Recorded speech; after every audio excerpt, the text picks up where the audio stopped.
Abigail Ashford had no idea that the man standing at the gates of her village, cloaked in midnight fur and iron silence, had already chosen her 3 days ago. She didn't know his name. She didn't know the crest hidden beneath his traveling cloak. And she certainly didn't know that, when he looked at her, something ancient and unbreakable clicked into place behind his ribs like a lock, finding the only key ever forged for it. All she knew was that the harvest tax collector was early this year, and her sister Maren was shaking beside her. "Abigail!" Maren's fingers dug into her wrist hard enough to leave crescents in her skin. "Abigail, that's not a tax collector." She knew that too, if she was honest. Tax collectors didn't travel with 12 armed riders in black leather armor. They didn't stand 6.5 feet tall with shoulders that blocked out the morning sun. And they certainly didn't look at a crowd of terrified villagers the way a hawk looks at the ground far below, patient and absolute. The village elder, Fenwick, hobbled forward with his walking stick. His voice carried the particular wobble of a man who understood he was no longer the most powerful person in any room he occupied. "My lord, we were not expecting visitors of such distinction. If you would honor us by stating your purpose, we would be glad to assist however our humble village can." The stranger said nothing for a long moment. Then he pulled the hood of his cloak back, and Abigail heard 3 women behind her inhale sharply. He was not beautiful the way the traveling bards described princes in their songs. He was striking the way a blade is striking, all hard angles and dark intent. His hair was black and fell past his jaw, pushed back from a face that looked carved from granite and grief. A scar ran from his left temple down to his cheekbone, thin and silver, like someone had tried to take his eye and failed.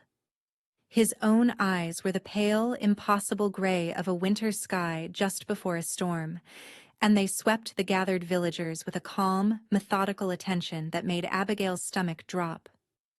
"I am Brandon Ironheart," he said.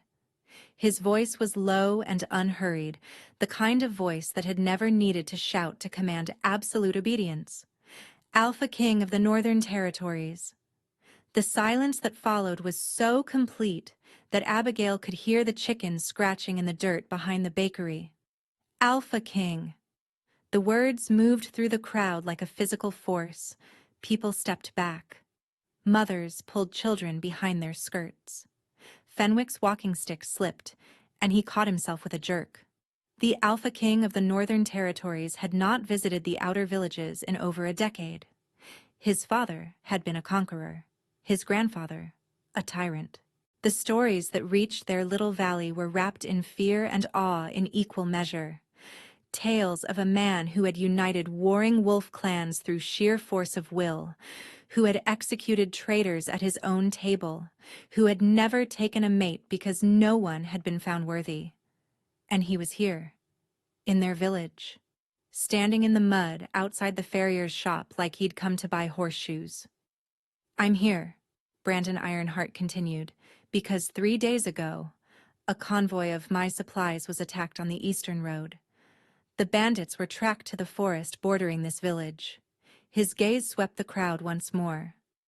"I am not here to punish. I am here to investigate. My men will require lodging and cooperation.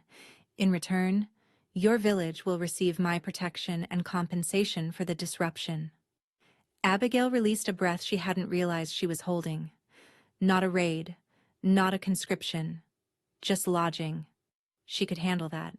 She ran the inn at the edge of the village, the one her mother had left her before the fever took her 2 winters ago.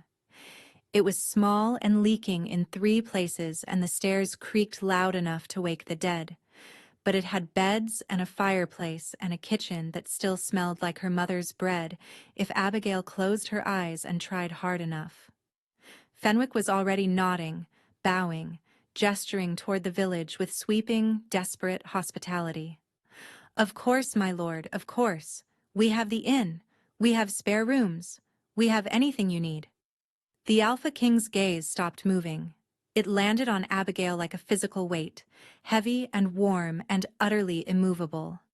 She felt it on her skin, across her collarbone, up the column of her throat. His pale eyes locked onto hers, and something happened in the space between them.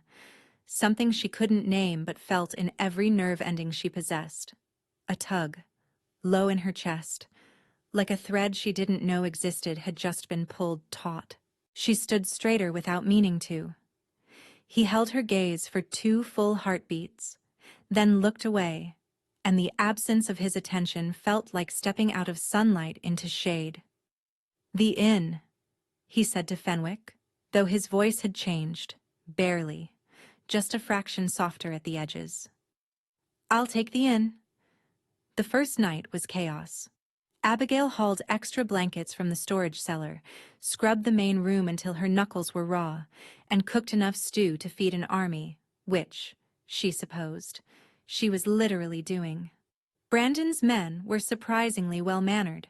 They wiped their boots, stacked their weapons neatly by the door, and thanked her for meals with the careful politeness of soldiers who had been told in no uncertain terms to behave. Brandon himself took the room at the end of the upstairs hallway, the one with the window overlooking the forest. He ate alone. He spoke little. But every time Abigail entered a room he occupied, she felt that tug again, that invisible thread pulling from somewhere behind her breastbone, and she would look up to find his pale gray eyes already on her. She told herself it was nothing. He was a king. He was observing his surroundings the way any strategist would. She was the innkeeper. She was a fixture, like the tables and the fireplace. But fixtures didn't make kings stare the way he stared at her, with something burning behind all that careful control, something that looked dangerously close to recognition.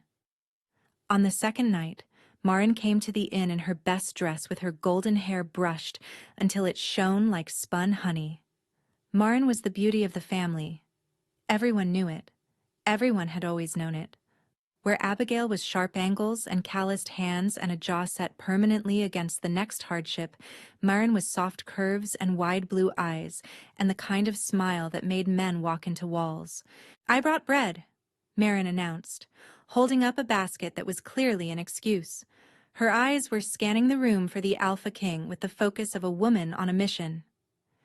"He eats upstairs," Abigail said flatly, not looking up from the pot she was scrubbing. "Alone." "Abigail." Marin set the basket down and leaned close. "Do you understand what this is? An unmated Alpha King is in our village.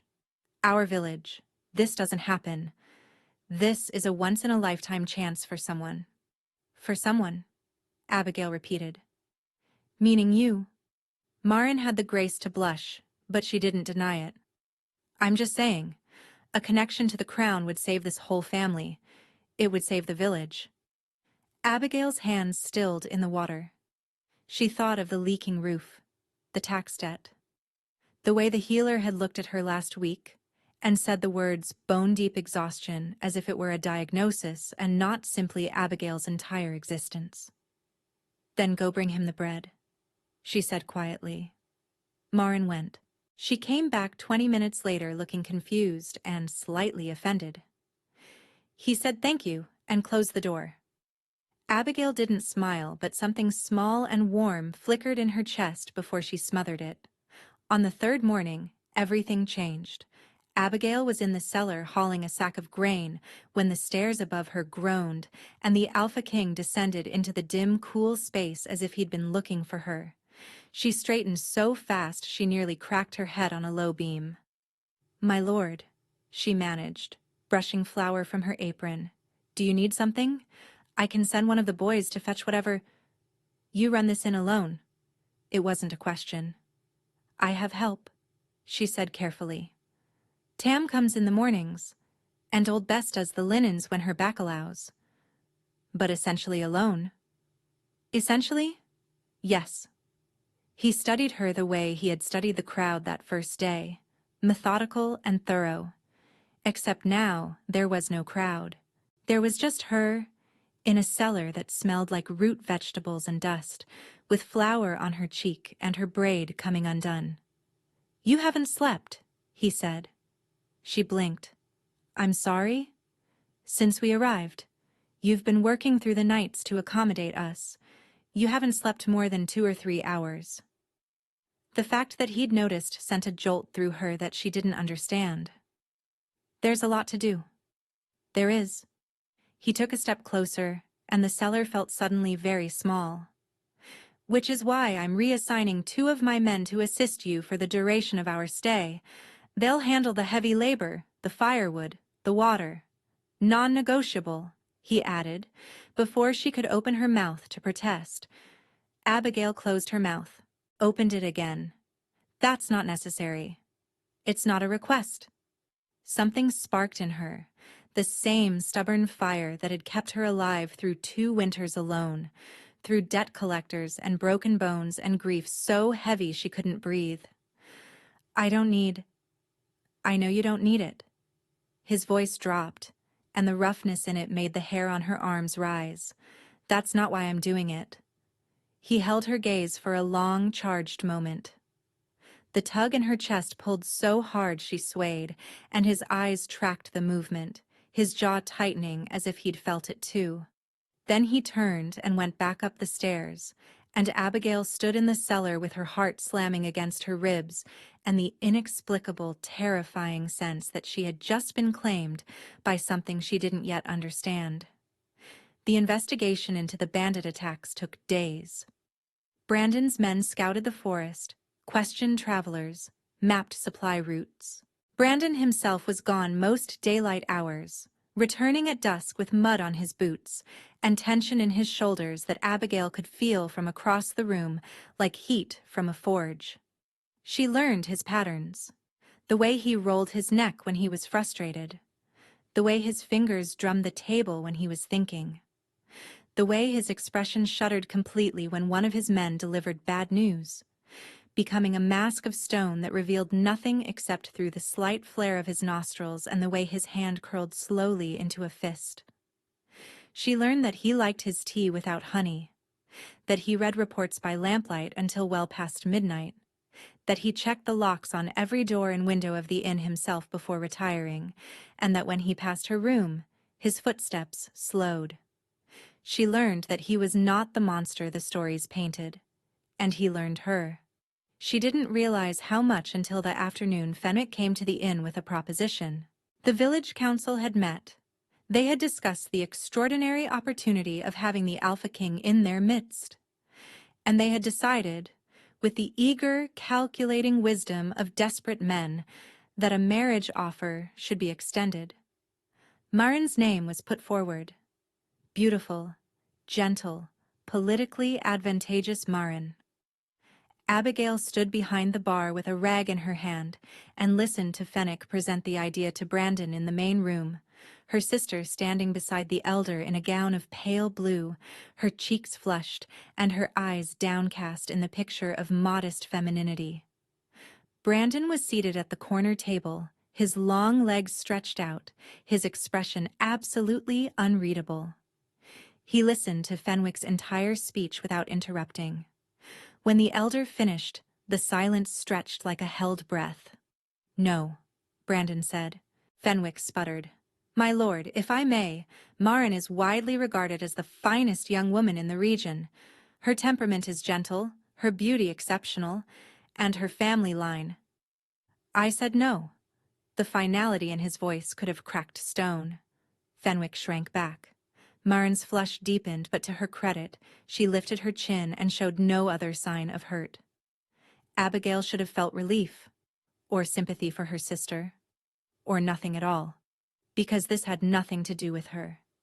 Instead, she felt that thread in her chest hum like a plucked string, and when she looked up, Brandon was watching her again, and in his pale gray eyes there was something that looked like patience, like waiting. Like a man standing at the edge of an answer and choosing not to rush it. That night, Marin found Abigail on the back porch of the inn, shelling peas in the moonlight because her hands needed something to do, or she was going to lose her mind. He said no. Marin sat down beside her, surprisingly calm for a woman who'd just been rejected by a king. I heard. Abigail, I don't think he's looking for what Fenwick was offering. Then what is he looking for? Marin gave her a look so knowing it bordered on exasperated. You can't possibly be this oblivious.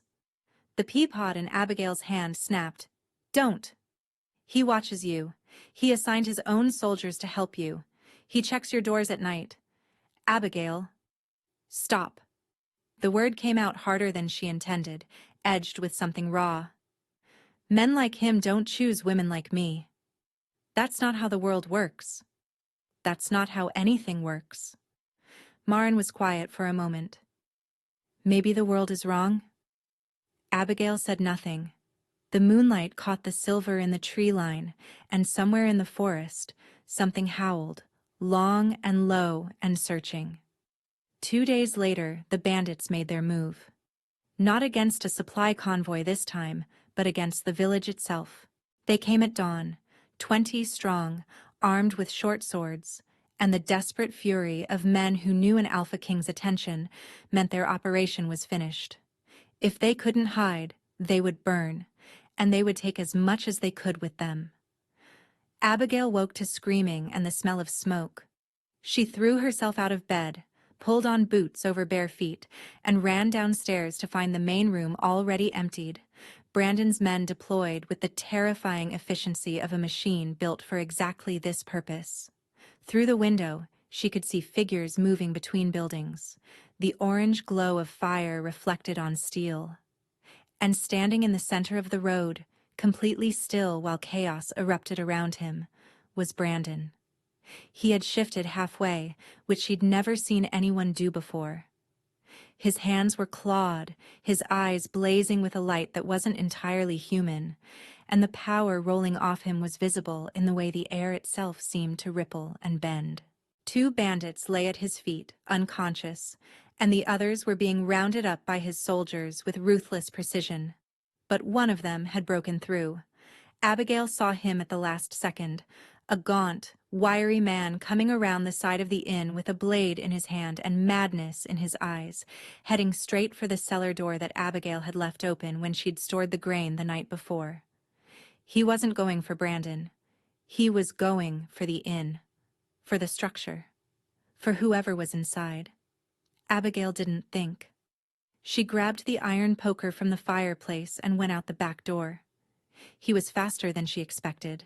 The blade caught the edge of her arm as she swung, a shallow cut that burned like fire, and she gasped, but didn't stop. The poker connected with his wrist, and he dropped the blade with a howl. She kicked it away, shoved him back against the wall with a strength born of pure adrenaline, and pressed the poker across his throat. "Move," she snarled, "and I'll give you a reason not to." The man stared at her with wide, shocked eyes. He'd expected an empty building. He'd gotten a woman with iron in her hands and fury on her face, and he didn't know what to do with that. Neither, apparently, did Brandon, who appeared at the corner of the building a heartbeat later with murder in his expression and his chest heaving. His blazing eyes took in the scene, Abigail pinning an armed bandit to the wall with a fireplace poker while bleeding from her arm, and something shifted in his face that was so raw, so unhidden, that Abigail forgot about the bandit entirely for one terrifying second. "Abigail?" His voice was wrecked. Just her name, nothing else, but the way he said it contained entire volumes. "I'm fine," she said, and was annoyed to find that her voice was shaking. "I had it handled." He crossed the distance between them in 3 strides. One hand pulled the bandit off the wall and threw him to a waiting soldier, like the man weighed nothing. The other hand caught Abigail's injured arm with a gentleness so at odds with the violence he'd just dispensed that it made her eyes sting. "You're hurt." He was examining the cut, his clawed fingers retracted now, his touch feather-light. His jaw was tight enough to shatter. "It's a scratch." "You're shaking." "Adrenaline, I'm fine." He looked up from her arm, and his gray eyes met hers from inches away, and the thread in her chest didn't just tug this time. It sang, a low, resonant hum that vibrated through her bones and settled into her marrow, and she watched his pupils dilate and his breath catch, and knew with absolute devastating certainty that he felt it too. "You could have been killed," he said, very quietly. "So could you." Something that might have been a smile ghosted across his mouth. Not likely. Arrogant. Accurate. But his hand hadn't left her arm, and his thumb was tracing a slow circle against her uninjured skin, and his eyes were saying things his mouth hadn't caught up to yet. The aftermath of the attack compressed time in strange ways. The fires were put out. The bandits were secured.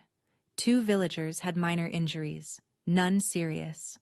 Brandon's soldiers handled it all with quiet competence, while Abigail sat in her own kitchen and let the healer stitch her arm and tried to stop feeling the phantom warmth of Brandon's fingers on her skin. He came to find her that evening. She was sitting on the back porch again, her arm bandaged, her hair loose around her shoulders because lifting her arms to braid it pulled the stitches. The moon was a thin crescent, and the air smelled like rain and smoke. He sat beside her without asking. For a long time, neither of them spoke. "I need to tell you something," he said finally. His voice was stripped of its usual command, bare and rough and real. "And I need you to hear it before you decide what to do with it." Her heart was beating so fast she was certain he could hear it. "All right. The bond," he said. "The pull you've been feeling. The thread in your chest." She went very still.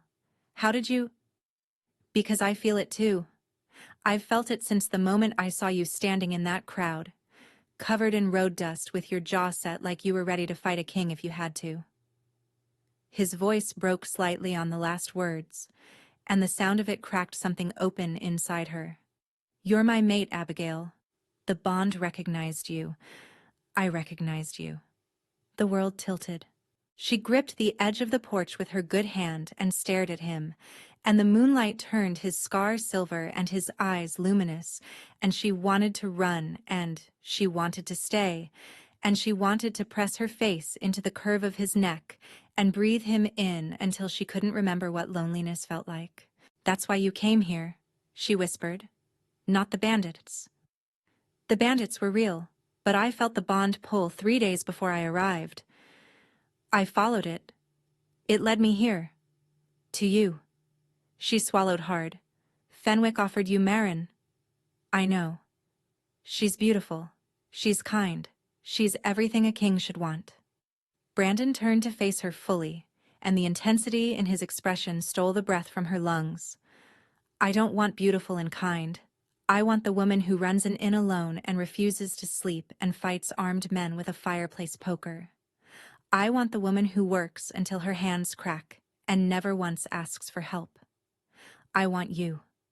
Not because of what you look like, or how you present yourself to a council of old men, because of who you are when no one's performing." Her eyes burned. The tears she never allowed herself, the ones she'd held back through her mother's death, and the debt and the endless grinding loneliness pressed against the backs of her eyes with a force that frightened her.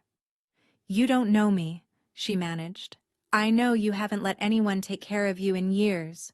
I know you gave your sister the bigger room and took the one with the drafty window. I know you put extra honey in old Bess's tea when she's not looking because her joints ache in the cold. I know you check on the village children every morning before you open the inn." He paused, and his voice dropped to something barely above a whisper. "I know you haven't been touched with kindness in so long that when I held your arm today, you almost cried." A tear escaped. She wiped it away furiously. He caught her hand. His palm was warm and rough and steady. And when his fingers closed around hers, the thread in her chest went from humming to blazing. A golden warmth that poured through her veins and filled every hollow place she'd been carrying. "I'm not asking you to come to my palace and be a queen," he said. "I'm asking you to let me stay. Here, if that's what you want. Wherever you are, that's where I want to be." "You're a king," she said, and her voice cracked. You can't just stay in a broken-down inn in a village no one's heard of. Watch me." She laughed then, a wet, broken sound that was half sob, and his hand tightened around hers. And when she looked at him through blurred eyes, he was looking at her the way no one had ever looked at her in her entire life. Like she was the answer. Like she was the point. Like everything he'd ever built and conquered and survived had been leading him to a back porch in the moonlight with a woman who had flour in her hair and stitches in her arm. She kissed him. She didn't plan it. She just leaned forward and pressed her mouth to his, and the world went quiet and golden and still. His hand released hers only to cup her face, both palms cradling her jaw like she was something precious and breakable, and he kissed her back with a tenderness that undid her completely. His lips were warm and firm, and he tasted like the tea she'd made him, the one without honey. And when she made a small sound against his mouth, he pulled her closer with such careful restraint that she could feel the tremor in his hands. When they broke apart, his forehead rested against hers, and his breathing was ragged, and his thumbs were stroking her cheekbones, and the bond between them was a living, luminous thing that pulsed in time with both their hearts. "Stay," she whispered. "Always," he said. 3 months later, the inn had a new roof. It also had new windows, a reinforced cellar, and a kitchen that had been expanded to twice its original size, because it turned out that when the Alpha King decided to make a village his secondary residence, things happened very quickly and with considerable resources. Abigail still ran the inn. She'd refused to let anyone else do it, which had caused a 3-day argument with Brandon that had ended with him throwing his hands up and saying, "Fine, but I'm hiring you a full staff and you're sleeping 8 hours a night. That is not negotiable." And her saying 6 hours, and him saying 7, and her saying deal, and them sealing it with a kiss that had made 2 of his soldiers very uncomfortable. Maren had found her own happiness with a young healer from the next valley, a gentle, laughing man who looked at her the way she deserved to be looked at. She visited the inn every week and teased Abigail mercilessly about the way Brandon followed her around the kitchen like a very large, very dangerous shadow. "He's doing it again," Maren said one morning, nodding toward the doorway where Brandon was leaning against the frame, watching Abigail knead bread with an expression of such open adoration that it bordered on absurd for a man who could level armies with a look. "He's always doing it," Abigail said, but she was smiling, and the smile reached places inside her that had been dark for a very long time. Brandon crossed the kitchen, slid his arms around her waist from behind, and pressed his lips to the spot below her ear that made her knees unreliable. "You have flour on your face," he murmured. "I always have flour on my face." "I know." He turned her around, tipped her chin up, and kissed her softly, thoroughly, with the same devastating tenderness he'd shown that first night on the porch. The bond hummed between them, golden and warm and permanent, and Abigail leaned into it the way she leaned into him, with her whole self, without reservation, without the armor she'd carried for so long she'd forgotten it wasn't her skin. She'd spent years believing she was the practical sister, the strong one, the one who didn't get fairy tales. She'd told herself that survival was enough, that keeping the inn standing and the debts paid and the world at arm's length was a life, if not the one she'd dreamed of. She'd been wrong. The life she'd dreamed of was standing in her kitchen with bread dough on his hands and a kingdom at his back, and he was looking at her like she was every answer to every question he'd ever asked.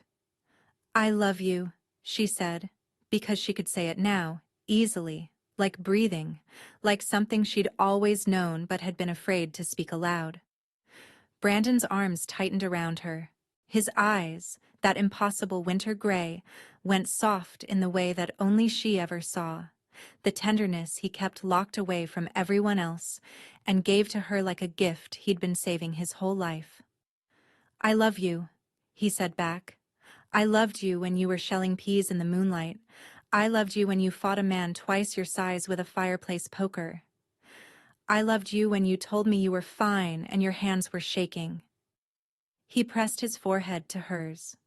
I will love you when this inn falls down, and when we build it back up, and when our children track mud through your kitchen, and when we are old and gray and you still refuse to let anyone help you with the dishes. She laughed, bright and real, and the sound filled the kitchen and spilled out through the new windows into the morning air.